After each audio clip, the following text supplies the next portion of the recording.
Corridor ਦੇ ਜ਼ਰੀਏ ਕੋਈ ਆਂਦਾ ਕੋਈ ਰਿਸ਼ਤਾ ਬਣਾਉਣ ਦੀ ਚੱਕਰਾਂ 'ਚ ਵੀ ਹੈ ਉਹ ਕਿ ਨਹੀਂ? ਕੁੜੀ ਫਸਾ ਲਾਂਗੇ ਉਹ ਕਿਹੜੀ ਗੱਲ ਹੈ ਅੱਜ ਵੀ ਨੱਚ ਕੇ ਵਿਖਾਵੇ। ਹਾਂ ਅੱਛਾ ਕੀ ਕਰਦੇ ਹੋ? ਮੈਂ ਸਟੱਡੀ ਪਾਕਿਸਤਾਨ ਦੇ ਕਿਹੜੇ ਸ਼ਹਿਰ ਨਾਲ ਤਾਲੁਕ ਹੈ? ਨਨਕਾਣਾ ਸਾਹਿਬ। ਨਨਕਾਣਾ ਸਾਹਿਬ। ਨਨਕਾਣਾ ਸਾਹਿਬ ਦੀ ਤਕਰੀਬ ਆ ਰਹੀ ਹੈ ਇਸੇ ਮਹੀਨੇ ਦੇ ਐਂਡ 'ਚ ਤੇ ਕੀ ਤਿਆਰੀਆਂ ਨੇ ਤੁਹਾਡੇ ਸਾਰੀ ਕਮਿਊਨਿਟੀ ਦੀਆਂ? ਤਿਆਰੀਆਂ ਤੇ ਬਹੁਤ ਵਧੀਆ ਚੱਲ ਰਹੀਆਂ ਨੇ। ਹੁਣ ਬਾਕੀ ਹਕੂਮਤ ਤੇ ਹੈ ਕਿ ਇੰਡੀਅਨ ਹਕੂਮਤ ਉਹਨਾਂ ਨੂੰ ਇੰਡੀਅਨ ਨੂੰ ਇੱਥੇ ਛੱਡਦੇ ਨੇ ਕਿ ਨਹੀਂ ਛੱਡਦੇ। ਜੇ ਉਹ ਛੱਡਣਗੇ ਉਹ ਸਾਡੇ ਨਾਲ ਸ਼ਾਮਲ ਹੋਣਗੇ ਸਾਨੂੰ ਤੇ ਬਹੁਤ ਖੁਸ਼ੀ ਹੋਏਗੀ। ਜੇ ਨਹੀਂ ਛੱਡਣਗੇ ਫਿਰ ਵੀ ਮਨ ਤੇ ਜਾਏਗਾ ਹੀ। ਅੱਛਾ ਤੁਸੀਂ ਇਹ ਦੱਸੋ ਤੁਹਾਡਾ ਕੋਈ ਰਿਸ਼ਤੇਦਾਰ ਇੰਡੀਆ 'ਚ ਕੋਈ ਸਿੱਖ ਭੈਣ ਭਰਾ ਕੋਈ ਫੈਮਿਲੀ ਕੋਈ ਉੱਥੇ ਇੰਡੀਆ 'ਚ ਹੋਵੇ? ਕੋਈ ਵੀ ਨਹੀਂ ਹੈ। ਕੋਈ ਵੀ ਨਹੀਂ। ਤੇ ਤੁਸੀਂ ਕੋਈ ਅਗਰ ਕੋਰੀਡੋਰ ਦੇ ਜ਼ਰੀਏ ਕੋਈ ਆਂਦਾ ਕੋਈ ਰਿਸ਼ਤਾ ਬਣਾਉਣ ਦੀ ਚੱਕਰਾਂ 'ਚ ਵੀ ਹੈ ਉਹ ਕਿ ਨਹੀਂ? ਕੁੜੀ ਫਸਾ ਲਾਂਗੇ ਉਹ ਕਿਹੜੀ ਗੱਲ ਹੈ ਅੱਜ ਵੀ ਮੈਂ ਛੜਾ ਵਾ 3 ਸਾਲ ਹੋ ਗਏ ਕੁੜੀ ਲੱਭ ਰਹੇ ਆ। ਅੱਛਾ ਕੁੜੀ ਨਹੀਂ ਮਿਲੀ। ਇਹ 3 ਸਾਲ ਦੀ ਕੁੜੀ ਲੱਭਣ ਦੇ ਚੱਕਰਾਂ 'ਚ ਕੋਰੀਡੋਰ ਆਏ ਹੋ? ਹਾਂ ਫਿਲਹਾਲ ਵੀ ਆਹੀ ਮੁੱਦਾ ਹੈ। ਲਓ ਜੀ ਜਿੰਨੀਆਂ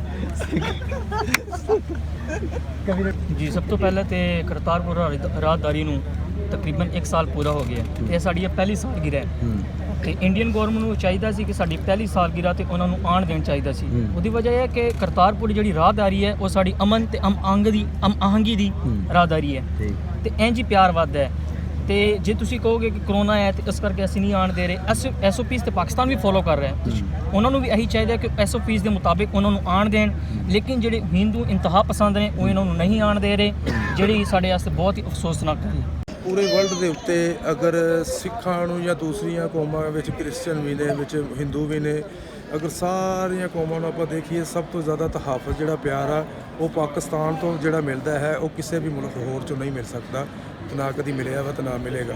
ਔਰ ਪਾਕਿਸਤਾਨ ਇੱਕ ਐਸਾ ਮੁਲਕ ਹੈ ਕਿ ਜਿੱਥੇ ਹਰ ਕੌਮ ਨੂੰ, ਹਰ ਮਜ਼ਹਬ ਨੂੰ, ਹਰ ਧਰਮ ਨੂੰ ਜਿਹੜਾ ਹੈ ਕਿ ਆਜ਼ਾਦੀ ਹੈ।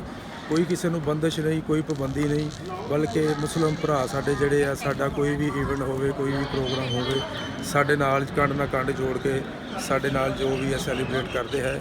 ਇੱਦਾਂ ਹੀ ਜਿੱਦਾਂ ਕਿ ਆਪਣਾ ਕੋਈ ਮੁਸਲਮਾਨ ਵੀਰਾਂ ਦਾ ਕੋਈ ਪ੍ਰੋਗਰਾਮ ਕੋਈ ਵੀ ਚੀਜ਼ ਹੋਵੇ ਅਸੀਂ ਵੀ ਉਹਨਾਂ ਦੇ ਨਾਲ ਮੋਢੇ ਨਾਲ ਮੋਢਾ ਜੋੜ ਕੇ ਉਹਨਾਂ ਦਾ ਕੋਈ ਵੀ ਪ੍ਰੋਗਰਾਮ ਉਹਨੂੰ ਅਸੀਂ ਆਪਣੇ ਨਾਲ ਜਾਣੀ ਕਿ ਉਹਨਾਂ ਦੇ ਨਾਲ ਰਲ ਕੇ ਅਸੀਂ ਇਸ ਚੀਜ਼ ਨੂੰ ਕਰਦੇ ਹਾਂ। ਤੇ ਇਹ ਬਸ ਝੂਠੀਆਂ ਗੱਲਾਂ ਨੇ, ਖਾਸ ਕਰਕੇ ਇਹ ਆਪਣਾ ਇੰਡੀਆ ਦੀ ਜਿਹੜੀ ਮੀਡੀਆ ਵਾ ਜ਼ਮਾਨੇ ਭਰ ਤੋਂ ਸਭ ਤੋਂ ਜ਼ਿਆਦਾ ਝੂਠ ਉਹਨਾਂ ਦੇ ਕੋਲ ਹੋਰ ਕਿਸੇ ਦੇ ਕੋਲ ਨਹੀਂ। ਤੇ ਇਹ ਗਲਤ ਗਾਈਡ ਕਰਕੇ ਸਾਡੇ ਸਿੱਖਾਂ ਨੂੰ ਵਰਗ ਲਾ ਕੇ ਉਹਨਾਂ ਨੂੰ ਰੋਕਦੇ ਵੇ ਦੌਰਾਨ ਤੋਂ। ਇਹ ਵੇਖੋ ਹੁਣ ਸਾਲ ਹੋ ਗਿਆ ਆਪਣਾ ਕਿੱਡਾ ਸੋਹਣਾ ਆਪਣਾ ਇਮਰਾਨ ਖਾਨ ਸਾਹਿਬ ਨੇ ਕਿੱਡਾ ਸੋਹਣਾ ਪ੍ਰਬੰਧ ਕੀਤਾ ਹੈ। ਵੇਖੋ ਤੁਸੀਂ ਇੱਥੇ ਕੋਈ ਵੀ ਨਹੀਂ ਕਰ ਸਕਦਾ, ਨਾ ਉੱਧਰ ਦੇ ਕਰ ਸਕਦੇ ਐਡੀ ਜਲਦੀ, ਨਾ ਕੋਈ ਇੱਧਰ ਹੋਰ ਕੋਈ ਕਰ ਸਕਦਾ ਮੁਲਕ। ਤੇ ਐਡਾ ਵਧੀਆ ਉਹਨਾਂ ਨੇ ਕੰਮ ਕੀਤਾ ਹੈਗਾ ਵਾ। ਤੇ ਉਹਦੇ ਵਿੱਚ ਜਿਹੜੀਆਂ ਤਨਜ਼ੀਮਾਂ ਸਾਜ਼ਿਸ਼ ਕਰਦੀਆਂ ਪਈਆਂ ਨੇ, ਕੋਈ ਜਿਹੜੇ ਉੱਧਰ ਦੀਆਂ ਰਲੀਆਂ ਹੋਈਆਂ ਪਾਰਟੀਆਂ ਨੇ, ਕੋਈ ਉਹਨਾਂ ਦੇ ਪਿੱਠੂ ਨੇ ਜਿਹੜੇ ਆਪਾਂ ਕਹਿ ਸਕਦੇ ਉਹਨਾਂ ਨੂੰ ਗਲਤ ਗਾਈਡ ਕਰਦੇ ਪਏ ਸਾਡੇ ਸਿੰਘਾਂ ਨੂੰ ਜਿਹੜਾ ਹੈਗੇ।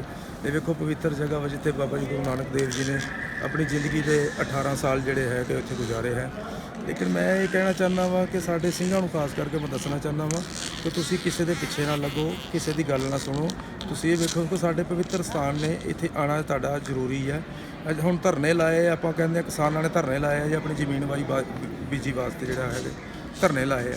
ਤੇ ਇਹ ਧਰਨਾ ਜਿਹੜਾ ਤੁਸੀਂ ਆਪਣੇ ਪਵਿੱਤਰ ਸਥਾਨਾਂ ਤੇ ਆਉਣ ਦਾ ਲਾਓ ਤਾਂ ਕਿੱਦਾਂ ਨਹੀਂ ਫਿਰ ਉਹਨਾਂ ਦੀ ਗੌਰਮੈਂਟ ਮੰਨਦੀ। ਸਰ ਹੁੰਦਾ ਹੈ ਕਈ ਵਾਰੀ ਪੰਜਾਬ ਏਰੀਆ ਦੇ ਵਿੱਚ ਜਾਂ ਸਿੰਧ ਏਰੀਆ ਸਾਈਡ ਤੇ ਚਲੇ ਜਾਓ ਤੇ ਬਹੁਤ ਹੀ ਰਿਸਪੈਕਟ ਮਿਲਦੀ ਹੈ ਕਿ ਬੰਦਾ ਦੂਰੋਂ ਹੀ ਪਛਾਣ ਲੈਂਦੇ ਕਿ ਜੀ ਸਰਦਾਰ ਜੀ ਆ ਰਹੇ ਨੇ ਤੇ ਬਹੁਤ ਹੀ ਰਿਸਪੈਕਟ ਦੇ ਨਾਲ ਆ ਕੇ ਮਿਲਦੇ ਨੇ ਸਾਨੂੰ ਕਿ ਜੀ ਸਰਦਾਰ ਜੀ ਤੁਹਾਡੇ ਨਾਲ ਪਿਕਚਰ ਖਿਚਵਾਉਣੀ ਹੈ।